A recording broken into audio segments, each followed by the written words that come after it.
தடை பண்ணாதிருங்கள். கவனிங்க, அவர்களை அதாவது என்னிடத்துல கொண்டு வாருங்கள். இன்றைக்கு பிள்ளைகளை கூட்டிகிட்டே வர்றதில்லை. அதை பாட்டிக்கிட்ட, ஆண்டிக்கிட்ட, இல்லை வேலைக்காரங்கிட்ட விட்டுட்டு வராங்க. That's bad. என்னிடத்துல வருவதற்கு தடை பண்ணாது. ஏனென்றால் பரலோக ராஜ்யம் அவளுடையது. ஆரம்பத்தில் சொன்னேன், கவனிங்கள். ஒருவரு கெட்டு, இந்த சிறையில் ஒருவரு கெட்டு போவதோட சித்தம் அல்ல, ஒரு நோக்கம் அல்ல, அவருடைய விருப்பம் அல்ல. என்னை கேட்டுக்கொண்டிருக்கிற அன்பு தேவ பிள்ளையே, 3 நம்புகிறேன். கவனிங்க, மத்தேயு 18:6 18:6 7ஆம் வசனம் போட்டுருது.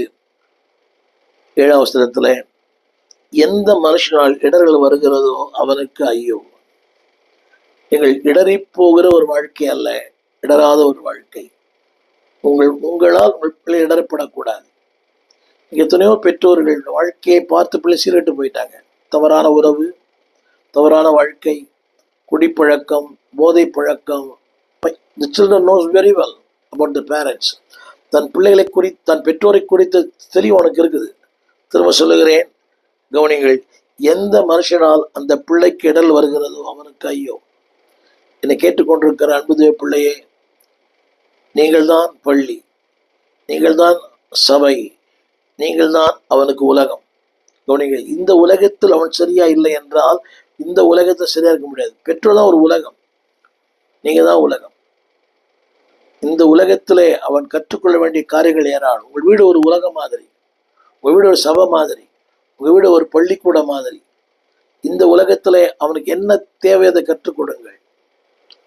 3 நம்புகிறேன். கவனிங்க, that must be aim. உங்கள் பிள்ளைகளை குறித்த ஒரு குறிக்கோள் உங்களுக்கு இருக்கணும். ஏதோ பிள்ளைகளை கொடுத்தார், அதை படிக்க வைக்கிறோம், அதை சம்பாதிக்கும், பிற்காலத்தில் அது நமக்கு உதவியா இருக்குமான்னு தெரியாது. இன்னைக்கு எத்தனை முதியோர் இல்லத்துல பெற்றோர்கள் படிக்க வைத்தவர்கள் தன்னுடைய சொத்தை விற்று, வேலை விற்று, தன்னுடைய வயிற்றை அவர்கள் பட்டினி போட்டு வீடுகளிலே வேலை பார்த்து தன் பிள்ளைகளை படிக்க வைத்த தாய்மார்கள் ஏராளம். ஆனால் இன்றைக்கு அவளெல்லாம் முதியோர் இல்லத்தில். என்னை கேட்டுக்கொண்டிருக்க முதியோர் பிள்ளையே, you must have a aim. 3 சொல்லுங்க, you must have a aim. சொன்ன த ஏஜ். 2வது, பிள்ளையை வளர்ப்பது ஒரு கலை, ஆர்ட். 3வது, தட் மஸ்ட் பி எய்ம். ஒரு பிள்ளைகளை குறித்த ஒரு நோக்கம் உங்களுக்கு தேவை. அதைத்தான் மத்தேயு 18:14 சொன்னார். 18:14 கவனியுங்கள். அவர்கள்தான் பிற்காலத்திலே தேசத்திலே கர்த்தருக்கென்று பயன்பட போகிறவர்கள். அது சொல்லப்பட்டிருக்கிறது. அதில் சொல்லப்பட்ட வார்த்தை,